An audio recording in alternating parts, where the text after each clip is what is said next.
আমি ডিসিশন নিয়ে নিছি, আমি হয়তো ম্যাজিস্ট্রেট হব, নয়তো অনেক বড় একটা পুলিশ অফিসার। কি? আরে এই যে রিকশাওয়ালার ছেলে, তুই কি বললি? শোন, একটা কথা শুনে রাখ, স্বপ্ন সেটাই দেখ যেটা তোর যোগ্যতার মধ্যে আছে, ওইটা না যেটা তোর চোখ দেখতে চায়। তোর বাবা তো রিকশা চালিয়ে তোকে পড়াশোনা করাচ্ছে, এতে করে তুই বড় জোর মানুষের বাড়ির ড্রাইভারই হতে পারবি। অথই তুই এমন কথা বলতেছিস কেন? শোন, তোর বাবা তো তোর পড়াশোনা করানোর জন্য মানুষের কাছ থেকে টাকা ধার করেছে, এখন তোর বিসিএস পড়ানোর জন্য কি তোকে বিক্রি করে দিবে নাকি?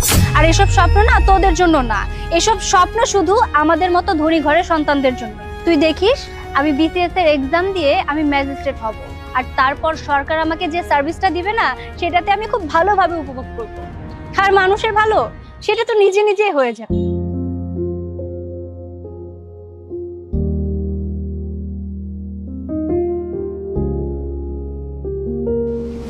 এই নে, আমার জুতাটা পরিষ্কার করে দে। আরে কি করতেছেন? আলিফ, রাইট? অথই, কেমন আছিস? যেমনটা আমি চিন্তা করেছিলাম আমি ঠিক তেমনই আছি, কিন্তু তোকে নিয়ে যেরকম চিন্তা করেছিলাম তুই কিন্তু সেই আগের মতোই আছিস। ইনফ্যাক্ট আগের থেকে আরো বেশি গরিব হয়ে গেছিস। আর তোর বাবা তো আগে রিক্সা চালাতো, আর তুই এখন মানুষের জুতা পরিষ্কার করছিস। ভালোই হয়েছে তোর উপর আমি পা রেখেছি, আর তুই না ঠিক এটারই যোগ্য। দেখ অথই, এসব কাজ আমার না, আমি তো শুধু কি কি বলি? এটা তোর কাজ না? আমি মানছি এটা তোর কাজ না, আর এর থেকে বেটার কোনো কাজ তুই পাবিও না। তার থেকে ভালো আমি তোকে যেটা বলছি তুই সেটা কর, তুই আমার জুতাগুলো পরিষ্কার করে দে। আচ্ছা আমাকে একটা কথা বলতো, তুই আমাকে এসব বলার কে?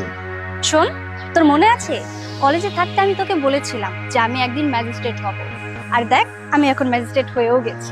আজকে তোর কি ভাগ্য, তুই একজন ম্যাজিস্ট্রেটের জুতা পরিষ্কার করবি। নে, আর দাঁড়িয়ে থাকিস না, আমার জুতাটা পরিষ্কার করে দে। আচ্ছা আমাকে এটা বলতো যে তুই একজন ম্যাজিস্ট্রেট হয়ে কি এমন করছিস?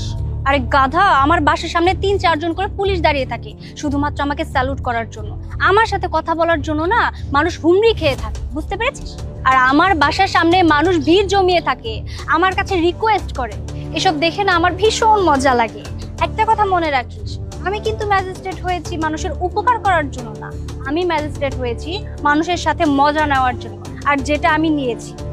এখন আমি খুব ভালো করে বুঝতে পারতেছি তুই ঠিক তেমনই আছিস যেটা তুই আগে ছিল, আর আমিও সেই আগে যেমন ছিলাম এখনো সেইটাই আছি।